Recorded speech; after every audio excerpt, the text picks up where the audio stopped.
지난주에는 사울의 사명의 변화를 말씀드린 바 있습니다. 그런데 오늘은 단순한 사명의 변화만이 아니라 사울이 그 삶이 변화되어진 부분에 대해서 함께 말씀을 나누고자 합니다. 사도 바울은 다메섹 도상에서 부활하신 예수를 만나서 회심을 하죠. 그 회심은 변화를 말하는데, 그때 아나니아라고 하는 사람에 의해서 안수를 받게 되고, 그 안수를 받음과 동시에 성령을 또한 받게 되어서 그 성령의 이끌림을 받아 이제 복음을 전하는 전도자의 삶을 살아가게 되는 것입니다. 예루살렘 성전에 그 마가다락방에 모여있던 그 사도들과 120문도들이 성도들이 성령을 받고 그리고 담대하게 나아가서 복음을 전하는 전도자가 될 수 있었던 것처럼, 예수를 믿는 사람을 박해하던 바울이 이제 다메섹 도상 예수를 만난 후 성령을 받으니까 이제 그도 역시 나아가 예수를 전하는 삶을 살게 되었다는 것입니다. 특별히 오늘 20절 말씀에 보면 즉시로라는 말씀을 하고 있습니다. 즉시로 각 회당에서 예수가 하나님의 아들이심을 전파했다. 바울은 성령을 받고 난 뒤에 즉시로 예수를 전했다는 거예요. 하나님의 아들이라고 전했다는 것이거든요. 또 22절에 보면 사울은 힘을 더 얻어 예수를 그리스도라 증언하여 라고 말씀을 합니다. 그러니까 예수를 그리스도라 믿는 사람, 예수를 하나님의 아들이라고 믿는 사람을 박해했던 바울이 예수를 만난 후에 성령 받은 후에는 변화가 일어났단 말이에요. 오히려 예수는 하나님의 아들이라고, 예수는 그리스도시라고 전하는 사람으로 바뀌어졌다는 것이거든요. 이 사도 바울이 예수를 믿는 자들을 박해한 원인에 대해서는 신명기 21장 23절 말씀 때문이라고 말한 바가 있는데, 그 신명기 21장 23절에 보면 나무에 달린 자는 하나님께 저주를 받았다. 이 성경의 기록이거든요. 그러니까 예수님이 십자가 나무에 달려 죽었잖아요. 그래서 바울은 저렇게 하나님 앞에 저주받은 사람이 어찌 믿음의 메시아가 될 수 있느냐, 이것 때문에 박해를 했다고 그랬잖아요. 그랬던 바울이 이제 직접 예수님을 만나고 보니까 이거 내 생각이 잘못되었구나를 깨닫게 되어진 것이죠. 그 깨달음 속에서 저주받는 건 맞지만 그 저주받음이 우리의 죄 때문에 대신하여 저주를 받으신 것임을 깨닫는 거예요. 이사야 선지자가 말한 이사야서 42장 1절 말씀에 보면 메시아에 대한 예언을 하잖아요.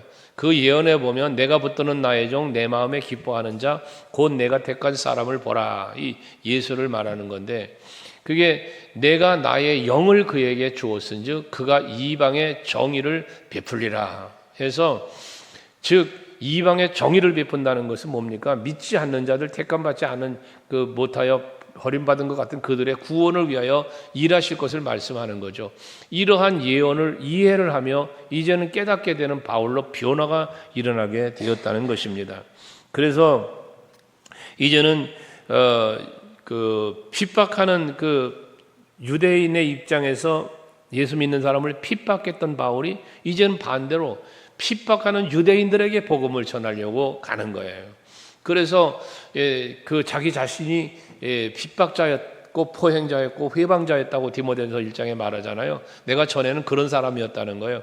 그런데 이제는 내가 뭐한다? 그렇게 내가 핍박했던 그 예수를 내가 이제는 도리어 전하는 내가 되었다는 사실을 말하고 있는 것이죠. 이게 바울의 변화였습니다. 오죽하면 유대인들이 22절에 보면 다메섹에 사는 유대인들을 당혹하게 했다 그래요.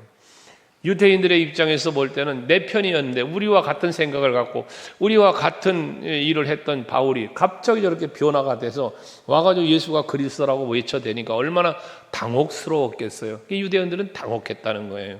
그러다 보니까 어떻게 돼? 예수를 죽이려고까지 했다는 것이죠. 그때 제자들이 이 예수를 도와서 그곳으로부터 도망갈 수 있도록 광주리에 담아서 성벽으로 달아내렸다라고 말하잖아요. 오히려 제자들과는 적대감과 같은 박해하는 대상이었으니까요. 그런데 이제는 유대인들과 적대감을 갖게 됐고 오히려 이제는 박해했던 그들이 내 편이 되어 나를 돕는 자가 되어지는 이러한 모습들, 이게 바로 바울의 변화였다는 것입니다. 그래서 여러분, 우리는 항상 이 변화된 삶을 살아가야 되는데, 이것은 곧 변화된 삶이 곧 뭐냐? 그게 회심이라는 거예요. 회심, 회개 등을 말하는 건데, 우리들의 변화는 회개한다, 회심한다라는 표현을 할 때 이것은 단순히 뉘우침을 말하는 게 아님을 알아야 돼요. 우리는 뉘우치기를 해요. 내가 잘못했구나. 내가 이러면 안 되지. 뉘우치는 거거든요. 그런데 뉘우쳤으면 어떻게 해야 됩니까? 변화가 일어나야죠. 변화가. 이게 진정한 회개거든요. 그래서 회개를 지정의의 회개를 말하는 거예요. 죄를 깨닫고 눈물로 회개하고 그 다음에 내 삶의 의지적인 모든 것이 변화가 일어나야 되는 걸 말하는 거거든요. 바울은 이렇게 변화가 일어난 것이에요. 여러분들도 마찬가지입니다. 여러분들도 예수를 믿는다고 말하고 나는 예수를 만났다고 말하지만 예수를 전하는 삶을 살지 않는다면 이건 여러분 머릿속에 들어있는 예수로 끝나는 거예요. 삶이 이루어지질 않는 거예요. 그래서 말씀은 늘 말하지만 깨달았을 때 깨닫는 게 은혜라고 하잖아요. 그럼 깨닫는 은혜를 받았으면 깨달은 대로 내가 살아야 되는 거예요. 이게 은혜에 보답하는 길이라고도 했죠. 이런 변화가 일어나야 돼. 다메섹 도상에서 예수를 만났어. 예수님이 나를 만나주신 거예요. 거기다 성령이 임했어. 성령을 힘입었어요. 그게 변화가 일어나는 거예요. 삶의 변화가 일어났다 그 말이에요. 오늘 예배하시는 여러분들도 단순히 말씀으로 깨닫는 수준에 멈추지 말고 뉘우치는 수준에 머무르지 말고 예수가 그리스도이심을, 예수가 나의 구주이심을, 나는 예수님 때문 덕분에 행복한 삶을 살고 있다는 사실을 마음껏 증거하며 사는 여러분들이 될 수 있기를 바랍니다. 이런 변화가 사울이 이런 변화가 변화가 일어나는 그 핵심적인 요소는 변화는 어떤 변화였냐면 갈라디아서 2장 20절이죠. 내가 그리스도와 함께 십자가에 못 박혔나니 그런즉 이제는 내가 사는 게 아니고 내 안에 그리스도께서 사시는 것이다. 이제후로는 내가 육체 가운데 사는 것은 나를 사랑하사 나를 위하여 십자가를 지신 그 예수 그리스도, 하나님의 아들인 예수 그리스도를 믿는 믿음 안에서 내가 사는 것이다. 이 고백을 하잖아요. 핵심적인 포인트가 뭡니까? 내가 죽었다는 거예요. 내가 죽고 내 안에 예수가 주인이 되었다는 거예요. 이게 변화입니다. 여러분, 우리 서강교회 성도들도 마찬가지. 여러분이 예수를 알고 예수를 믿고 믿음 안에 사는 성도들이 되었다면 여러분들 내가 죽어야 됩니다. 내가 죽어야 예수가 주인이 된 삶을 살아요. 이게 삶의 진정한 변화거든요. 그런데 많은 신앙생활하는 성도들이 무엇이 문제냐 하면 예수를 알아요. 나의 구세주를 알아요. 나 때문에 십자가 지심을 알아요. 그분을 오직 예수로 하나님의 나라에 이르를 수 있다는 것도 알아요. 이걸 믿어요. 믿는데 문제가 뭐냐? 내가 죽지를 않아요. 내가 죽어야 그러한 예수가 내 안에 주인이 되어 나의 삶을 다스리시는데, 그래야 변화된 삶을 살게 되어지는데, 문제가 뭐다? 믿기는 하는데, 알기는 하는데 내가 죽지를 않으니까 그 예수가 내 삶의 중심이요 내 삶의 주인이 되는 삶을 살지 못한다고 말이에요. 그러니까 교회는 다니는데 삶은 세상 사람들과 다를 바 없이 사는 거예요. 예수를 믿고 하늘의 소망을 갖는다고는 하는데 하늘의 소망을 갖지 않고 땅의 소망을 두고 산단 말이에요. 세상에 매여 살고 육체에 매여 살고 세상 즐거움을 찾아간다고 말이에요. 여러분, 우리는 예수를 믿고 난 후에는 예수로 만족하고 예수로 행복해지는 성도의 삶이 되어야 되는 거예요. 이게 삶의 변화입니다. 그래서 예수의 이름을 부르는 자들을 잡아다가 죽이기도 감옥에 갇히기도 하기 위해서 떠나갔던 이 바울이 예수의 이름을 전하기 위해서 돌아오는 이 삶의 변화가 일어난 거 아니겠어요? 이것처럼 우리 성도 여러분, 사도행전 교회를 꿈꾸며 그 비전을 성취해보자고 우리가 지금 가고 있는데, 그러려면 핵심적인 단계가 있어요. 먼저 여러분들이 예수를 확실히 알고 믿어야 하고, 두 번째 성령 받아야 되고, 세 번째 변화가 돼야 돼요. 변화가. 이전보다 여러분들의 다른 변화가 일어나지 않으면 삶의 변화라는 건 내 행위적 변화예요. 이것이 일어나지 않으면 우리는 그리스도인답게 살 수가 없어요. 예수다운 삶을 살려면, 그리스도인다운 삶을 살려면 우리는 내 안에 예수가 중심이 되실 때 가능하다. 이걸 꼭 믿으시기를 바랍니다. 그를 위해서 또 힘쓰는 여러분 될 수 있기를 바랍니다. 그럼 삶의 변화가 이루어지면 어떻게 변화가 이루어지는가라는 것인데, 그 첫 번째는 오늘 사도 바울이 그런 것처럼 예루살렘에 살고 있는 성도들에게 자기 자신의 변화된 모습을 보여주었어요. 그 보여준 모습이 바로 말하는 거잖아요. 전에는 내가 핍박자여 포역자여 회방자였었지만, 제자들이 말하잖아요. 그 예루살렘 성도들이 말하잖아요. 21절에 말하잖아요. 듣는 사람, 예수가 하나님의 아들이라고 전하니까, 예수가 그리스도라고 전하니까 그 복음을 듣는 사람들의 이야기잖아요. 말하기를 이 사람이 예루살렘에서 이 이름을 부르는 사람들을 멸하려고 하던 자가 아니냐. 여기 온 것도 마찬가지죠. 그들을 결박해서 대제사장들이 끌어가려고 온 게 아니냐. 사람들의 의식이 그렇게 보여요. 바울은 그런 사람이었다는 거죠. 그런데 어떻게 됐어요? 바울은 그들 앞에서 그들을 잡아다가 대제사장에 넘기고 그런 일을 하는 게 아니라 오히려 예수를 전하는 그 이름을 전하는 그런 모습으로 변화가 되어서 그들에게 보여지는 거예요. 변화된 삶의 모습을, 변화된 그의 바울의 모습을 보여주고 있다, 그 말이거든요. 오늘 예배하는 여러분들도 교회 앞에서 또는 가정에서, 직장에서 여러분들이 그리스도인으로서 변화된 모습을 보일 수 있는 여러분들이 되시기를 바랍니다. 아니, 저 사람이 어떻게 저렇게 달라졌어? 저 사람이 변화됐네? 이런 소리를 들을 수 있는 여러분들이 되셔야 된다는 거예요. 그 교회에서도 마찬가지입니다. 여러분들이 교회 안에서도 성도들 간에 여러분들의 이름이 거론될 때마다 정말 그 아름다운 신앙의 삶의 모습이 모범이 되어야 되는 것 아니겠냐는 거지. 모범이 보여줘야 되는 거예요. 보여줘야 되는 거예요. 야, 우리 장로님, 우리 권사님, 우리 집사님, 우리 자매 형제 참 달라졌다. 달라진 모습이 보여져야 된다는 거예요. 바울에게는 이것이 보여졌다는 것입니다. 특별히 이렇게 보여주고 그 복음을 전했지만, 사울이 가서 거기서 이제 다메섹에서 죽이려고 하니까 거기서 내려와서 예루살렘으로 간 거 아닙니까?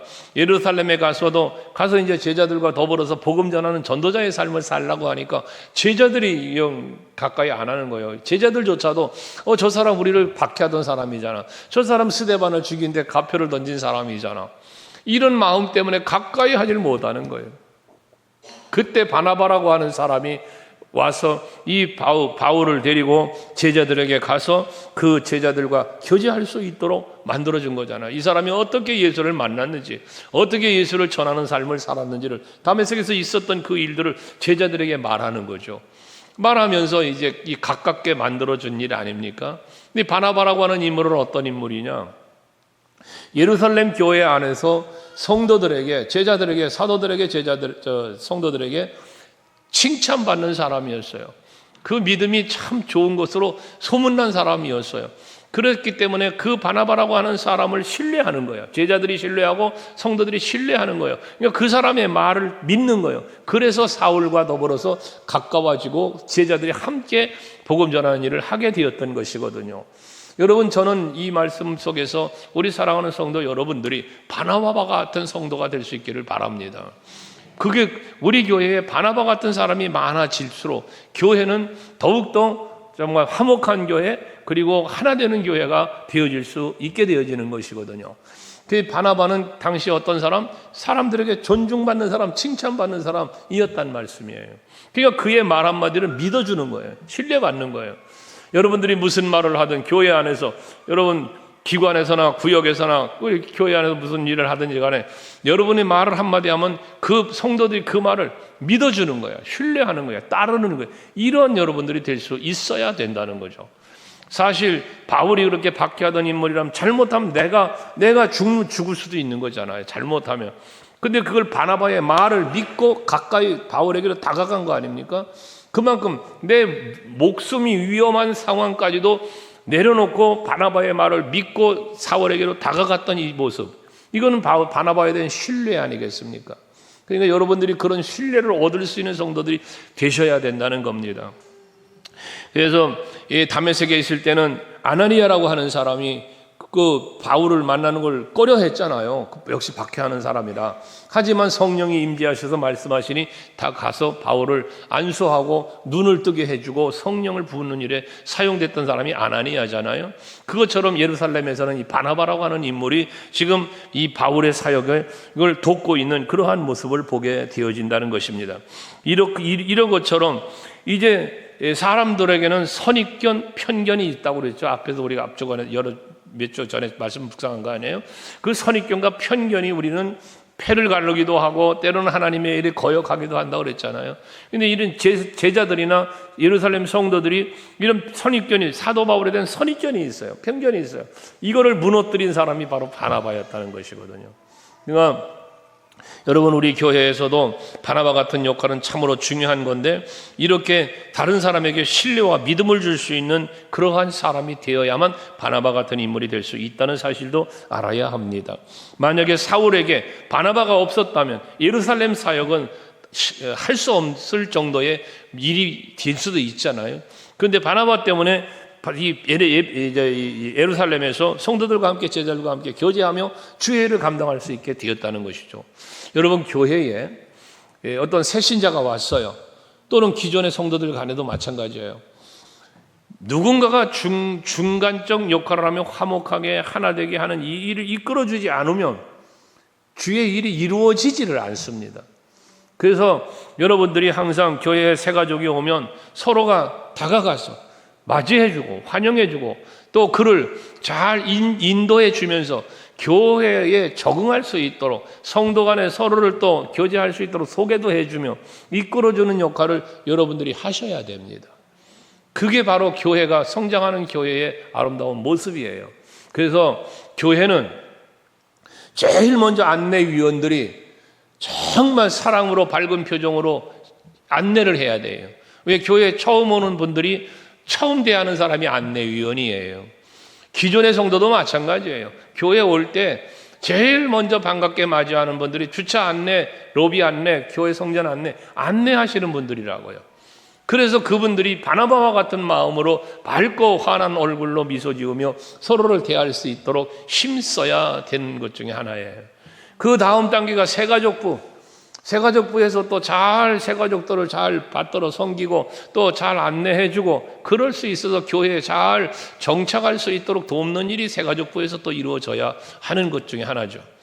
그리고 기존의 성도들도 마찬가지 잘 주의 일을 찾아 행할 수 있도록 하나님의 일에 함께 할 수 있도록 격려하고 위로하고 또 칭찬도 아끼지 않으면서 그 손을 잡아 이끌어주면서 함께 올라갈 수 있도록 돕는 일, 이런 일들을 여러분이 하셔야 된다고 말이에요.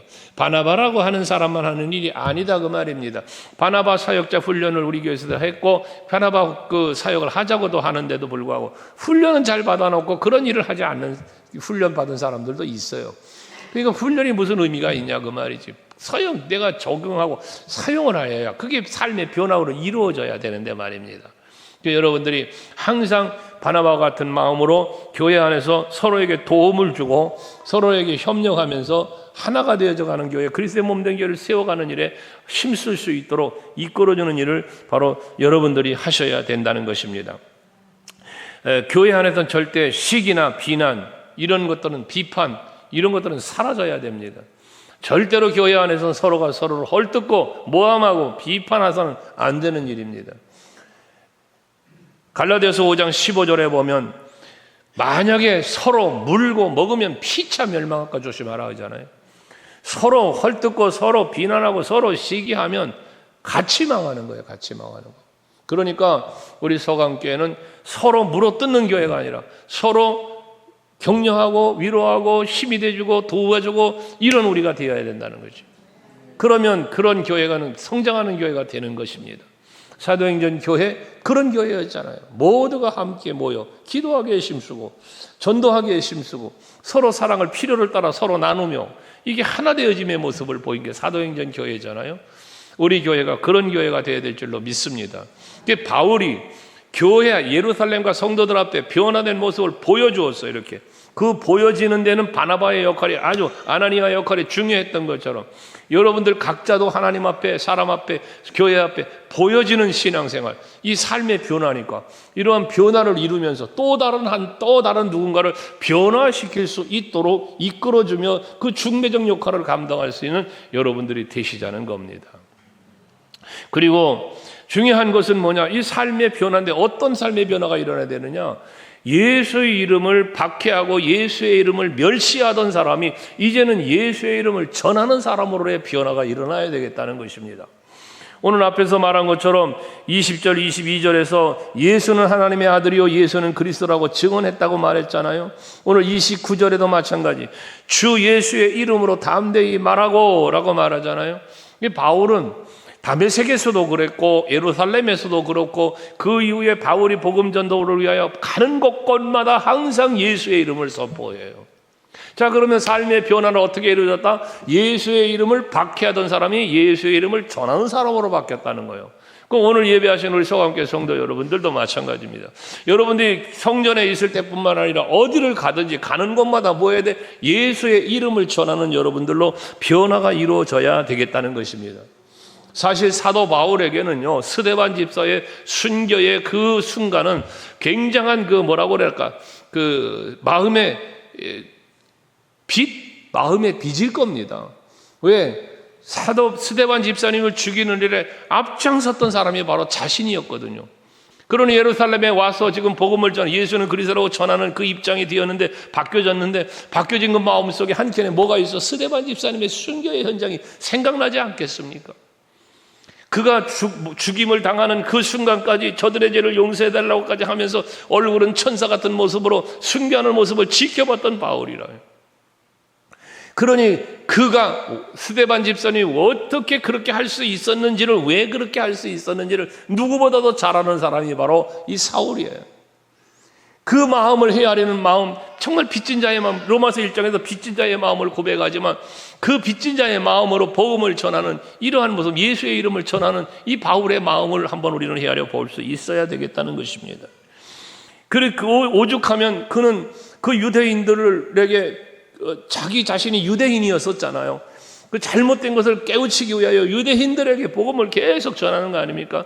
복음을 전하다가 고린도전서 11장 24절 이하의 말씀에 보면 복음을 전하다가 유대인들에게 40에 하나 감한매를 5번이나 맞았다. 3번 태장을 맞았고 1번 돌로 맞았고 3번 파선하고 일주일을 깊은 바다에서 지냈으며 복음을 위해서 얼마나 고난을 당했는지에 대한 큰 이 말을 하지 않습니까? 이 바울의 변화입니다. 자기는 히브리인 중에 히브리인이요, 베냐민의 지파요, 바리새인 중에 바리새인이요, 가말리엘의 문화생이요 등등 누릴 수 있는 많은 것들이 있었지만 이 모든 것들을 다 배설물처럼 여기고 그리고 오직 예수로 살아가겠다고 고백했던 사람이 바로 바울 아닙니까? 빌립보서 3장에서. 이것처럼 이러한 아름다운 변화는 그 엄청난 변화가 일어날 수 있었던 이유는 예수의 이름 때문이었습니다. 예수 때문이었습니다. 다메섹 도상에서 만난 예수를 만나보니 오라, 이거 내가 핍박했던 예수인데 이거 아니구나, 내가 핍박해야 될 대상이 아니라 내가 이 이름을 전해야 될 대상이구나를 바울은 깨달은 거예요. 그러니까 나가서 복음을 전하게 되었다는 것이거든요.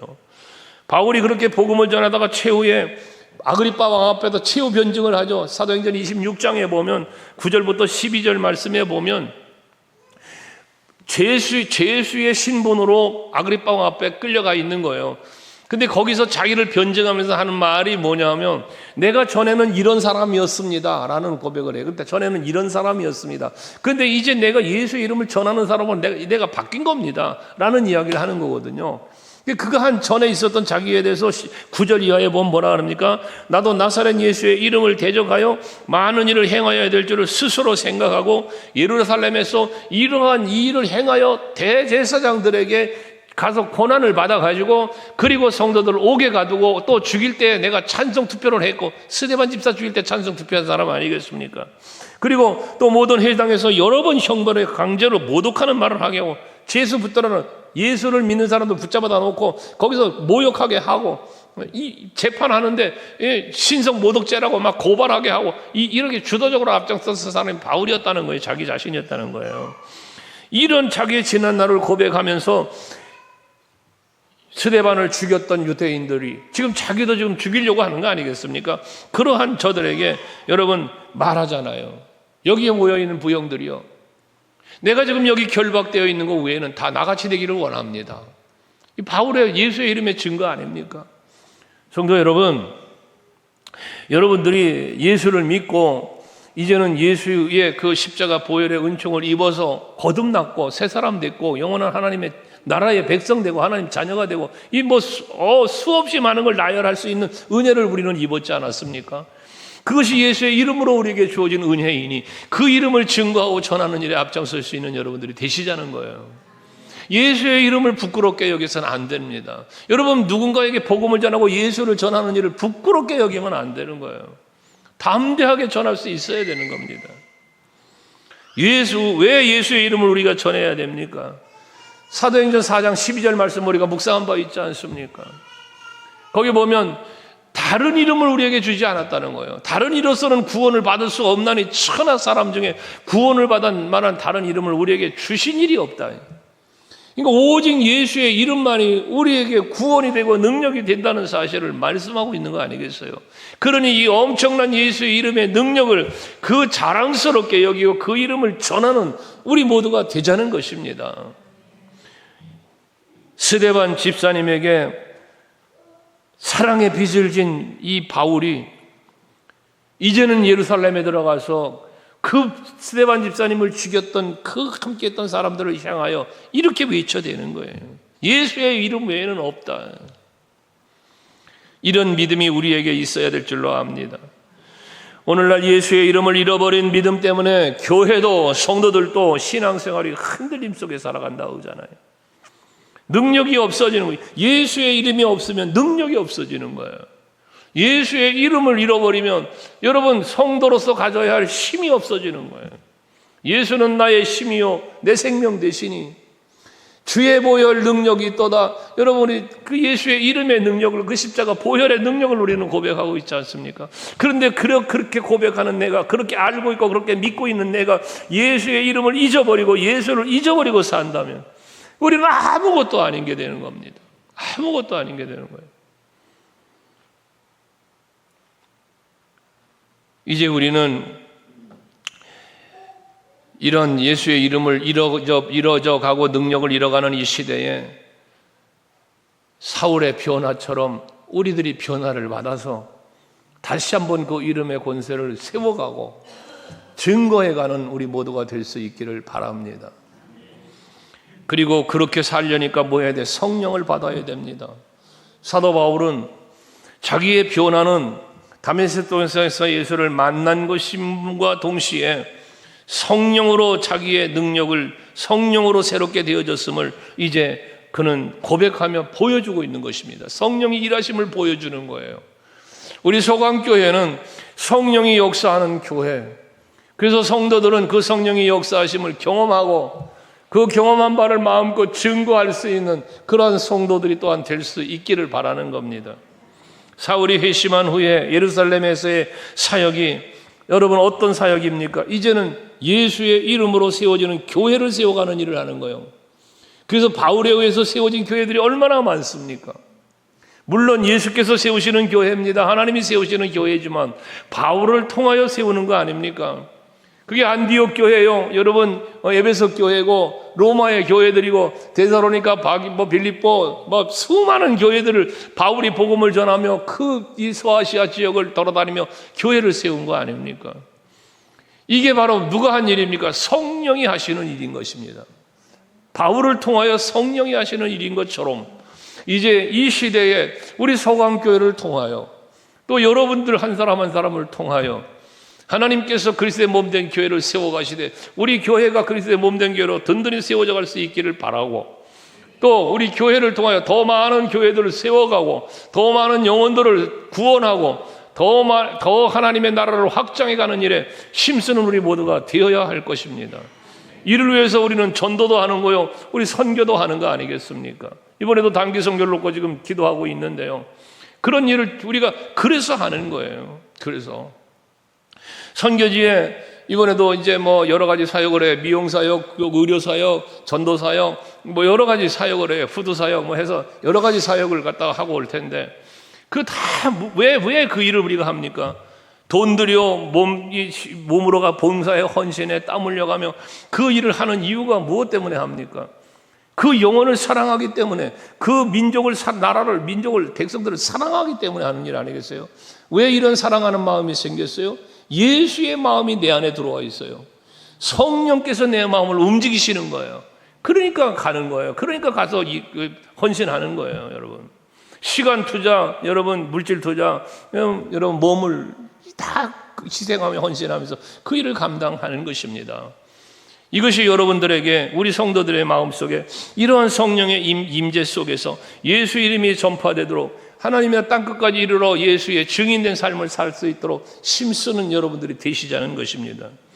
교회는 성령의 역사와 위로가 있는 교회가 되어야 됩니다. 언제나 성령이 역사하시는 교회, 성령의 위로가 있는 교회, 성령의 그 일하심이, 나를 통하여 일하심이 증거될 수 있도록 힘쓰는 교회, 그런 성도가 되시자는 겁니다. 하나님은 사울의 회심을 통해서 교회가 어떻게 세워지는 것이 하나님의 뜻인지를 분명히 보여주고 있는 것이죠. 그러니까 로마 안 가도 되는 거예요. 로마 시민권 가지고 죄인 취급 안 받을 수도 있었어요. 그런데도 불구하고 그 길을 가는 거예요. 왜? 그게 하나님의 뜻이니까. 하나님은 마게도냐 지역을 가게 하셨고, 여러분 수많은 지역을 다니게 하시고, 성령이 그를 보내, 성령이 가게 하시는 거예요. 여러분들도 성령이 인도하시고 성령이 이끄는 대로 살아볼 수 있기를 바랍니다. 세상이 이끄는 대로 가지 말잔 말이에요. 사람이 감정이나 사람의 생각이나 사람의 욕심이 이끄는 대로 가지 말잔 말이에요. 우리는 예수를 믿고 하나님 나라를 소망을 갖고 예수의 이름을 가지고 그 능력을 힘입어 산다고 말하면서도 전혀 그 이름과 상관없이 그저 세상의 힘만 추구하고 살아가는 모습이 여러분들에게 있지 않나요? 돌아보시자는 거예요. 돌아보시자는 거예요. 예수께서는 이 성전에 대한 그 말씀을 하시잖아요. 그 돈 바꾸고 막 비둘기 팔고 막 이런 사람들을 놓고 예수께서 말씀하시잖아요. 내 집은 만민이 기도하는 집이라 일컬었거늘 너희들이 강도의 소굴로 만든다며 상을 엎어버리시며 성전을 정결케 했던 사건이 있지 않습니까? 교회는 건물로 단순한 공간의 개념을 벗어나야 됩니다. 교회 하면 여러분 건물만 생각하지 말자고 말이요. 어느 때부턴가 유럽도 그랬고 미국도 그랬고, 여러분 남미 지역이나 더 러시아 지역까지 유럽 전체 지역도 마찬가지 아닙니까? 지금 우리나라는 어떻습니까? 포커스가 너무 외형적인 것에 쏠려버리니까요. 웅장한 건물, 수많은 숫자, 여기에 자꾸 속아 넘어가는 거예요. 그러다 보니까 교회의 본질을 놓쳐버리고 엉뚱한 짓을 하고 앉아있는 거예요. 살아계신 하나님의 역사하심과 성령의 임재함을 볼 수 있는 교회가 되어야 되지 않겠습니까? 그러니까 여러분들도 성전에 오시면 예수를 만나야 된다는 거예요. 여러분들이 교회에 오시면 예배하면서 봉사하고 헌신하면서도 성령의 감화 감동하심 속에서 이루어지는 예배를 드리고 봉사와 헌신도 이루어져야 된다는 거죠. 언제가 말씀드렸잖아요. 악기를 난 다루는 게 좋아서 악기 연주자가 되지 말라고. 나는 노래하는 게 좋아서 찬양단 하지 말라고요. 난 애기들이 너무나 이뻐서 교사한다. 여러분, 이건 내가 하고 싶은 일 하는 거 아닙니까? 성령이 하시는 일을 해야 돼요. 성령이 이끄는 데 따라가서 일을 해야 되는 거예요. 교회는 그렇게 이루어져 가야 되는 거예요. 여러분들 헌신도 마찬가지예요. 봉사도 마찬가지예요. 성령이 내 마음에, 항상 우리가 주의 일을 할 때 말씀드렸잖아요. 우리가 주의 일을 할 때에 강단에서 주의 사자가 해야 할 일을 선포할 때 하나님이 이 일을 나에게 하라 하시는구나 라고 받아들이시라고 그랬잖아요. 뭔가 할 일이 선포되면 나보고 하라는 거다라는 생각을 갖고 항상 아멘으로 받고 그 일에 참여하라고 그랬잖아요. 매사에. 또 성령이 기도 중이나 어떤 상황 속에서 내 마음을 감동하실 때가 있어요. 성령이 내 마음을. 그때 순종하란 말이에요. 또 해야 할 일이 내 눈에 보여질 때가 있어요. 내 눈앞에 보여질 때가. 그러면 그건 하나님이 나보고 하라는 일이라 받아들이면서 가야 되는 거예요. 이게 성령의 이끌림을 받는 삶을 사는 거예요. 교회가 물질주의, 세속주의가 되어서 뭔가 우리들의 인생, 세상을 살아가는 수단이 되면 안 돼요, 여러분. 교회가 세상 속에 살아가는, 내가 세상에 살아가는 삶의 현장에 뭔가 하나의 그 도구로 쓰이는 하나의 수단, 교회를 그렇게 생각하면 안 된다고 말입니다. 교회는, 사도 바울은 디모데전서 3장 15절에서 말하지만 교회는 하나님의 집이다, 진리의 기둥이여 터라 라고 말씀하지 않습니까? 교회의 본질을 말하는 거예요. 이게 교회의 본질. 그러니까 여러분들이 항상 이 교회를 생각할 때, 우리 소강교회는 하나님의 집, 하나님이 계신 곳, 성령이 일하시는 곳, 예수의 이름이 증거되는 곳, 그 놀라운 능력과 역사가 경험될 수 있는 곳, 서로 여러분들이 믿어야 된다는 거죠. 그래야 그런 교회로, 그리스도의 몸된 교회로 내가 의식하고 그걸 믿을 때 교회를 향한 내 마음이 이끌림을 받고 교회를 향한 여러분의 헌신이 이루어지는 거예요. 사도 바울 같은 경우는 골로새서 1장 24절에 보면 교회에 대한 본질을 그는 알고 있기 때문에 뭐라고 고백합니까? 같이 한번 읽어볼래요? 여기 나는 바울인데요, 여러분이라고 생각하고 한번 읽어보세요. 같이 시작. 나는 이제 너희를 위하여 받는 괴로움을 기뻐하고 그리스도의 남은 고난을 그의 몸된 교회를 위하여 내 육체에 채우노라. 할렐루야. 이건 바울이 골로새 교회를 향한 메시지인데요, 거기 보면 그러잖아요. 나는 이제 너희를 위하여 받는 괴로움을 기뻐하고, 여기 말하는 너희는 뭐예요? 골로새 교회예요. 성도들이에요. 그들을 위하여 받는 고난이 있어요. 복음을 전하기 위한 고난. 여러분, 여러 가지 방해가 있잖아요. 그 방해를 통하여 받는 고난이에요. 그 교회가 얼마나 고난받았고 그 당시에 박해를 받았으면요, 골로새 교회 성지순례 다녀오신 분들은 알지만 골로새 교회 가보십시오. 기둥 하나도 없어요. 그냥 지금 우리나라 밭대기 같은 그곳에 가서 여기가 골로새 교회였다라고 말하는 곳이에요. 흔적도 없이 사라져버리는, 그만큼 힘들었던 교회였다는 것이거든요. 그런데 그러한 교회를 위하여 받는 괴로움을 기뻐한대. 그 교회를 사랑하기 때문에, 그 교회의 본질을 알기 때문에 바울은 그 교회를 향한 고난이 있다면 내가 달게 받겠다, 기쁨으로 받겠다는 마음을 하는 거예요. 거기다 더 나아가서 그리스도의 남은 고난, 여러분, 그리스도의 남은 고난이 어디 있어요? 다 십자가 지고 돌아가셨는데. 근데 그의 남은 고난이라는 건 뭐냐? 그리스도 예수께서는 십자가에 죽으시고 부활하시고 하늘에 승천하여 계시지만 이제 남은 고난은 누가 감당해야 할 고난이요? 우리에게 주어진 사명인 거예요, 여러분. 그 남은 고난을 그의 몸된 교회를 위하여 내 육체에 채운다. 즉 예수께서 교회를 세우시기 위하여 우리 구원받은 성도들을 위하여 십자가 지신 것처럼 내 육체에 채우노라. 내가 이제 십자가 지고 내가 주님께서 하셨던 그 일을 이제 내가 감당하고 가겠다는 것이거든요. 그러면서 던져진 메시지가 무엇입니까? 오늘 저와 여러분에게 던져지는 메시지는 뭡니까? 이제는 저와 여러분이 이 시대에 이 교회, 그리스도의 몸된 교회를 위하여 받는 고난을 기쁨으로 감당하고 주께서 지신 그 십자가의 고난을 달게 내 육체에 채우면서 나도 십자가 지고 나도 주님을 따라가고 나도 십자가 지고 그리스도의 몸된 교회를 세우는 일에 헌신하고 희생하겠다는 그러한 다짐, 그러한 각오, 그러한 충성, 이것이 여러분들에게도 있어야 될 것이라는 말씀입니다. 다메섹 도상에서 회심한 그의 사명이 바뀌어진 것처럼 삶이 바뀌어진 바울의 모습을 보면서 이제 하나님의 때가 되었다는 사실을 우리는 기억하고, 바울을 부르신 것처럼 오늘 나를 부르셨고, 바울을 보내신 것처럼 나를 보내셨고, 바울을 통하여 일하신 것처럼 나를 통해서 일하시는 하나님이심을 여러분이 믿으시고, 이제는 우리가 사울을 통하여 일하신 하나님처럼, 그를 통하여 교회를 세워가신 것처럼 이제 나를 통하여 일하여 주시옵소서. 하나님이여, 나를 사용하여 주옵소서. 나를 보내주시옵소서. 이 믿음을 갖고 교회에서 몸담고 있는 우리 서강교회에서 충성스러운 일꾼이 되시고, 그리고 더 나아가서 이제 이 복음을 들고 어디든지 가라면 가겠습니다 라면서 선교지에도 여러분 다녀볼 수 있는 여러분들이 되시자고 말입니다. 선교지에 가는 것은 여행 가는 게 아니라 선교 여행이라는 말 옳지 않습니다. 선교지에 복음 전하 선교 헌신 가는 겁니다. 사울을 통한 예루살렘의 변화가 오늘 우리 교회와 성도들을 통해서 성령의 위로하심과 성령의 역사하심을 통하여 우리 교회도 증거되어지고 우리의 육신의 눈으로도 보여지는 부흥과 그리고 귀한 사역들이 이루어질 수 있도록 여러분이 그 중심에 바울처럼 세움 입고 쓰임 받기를 주의 이름으로 축복합니다. 기도하시겠습니다.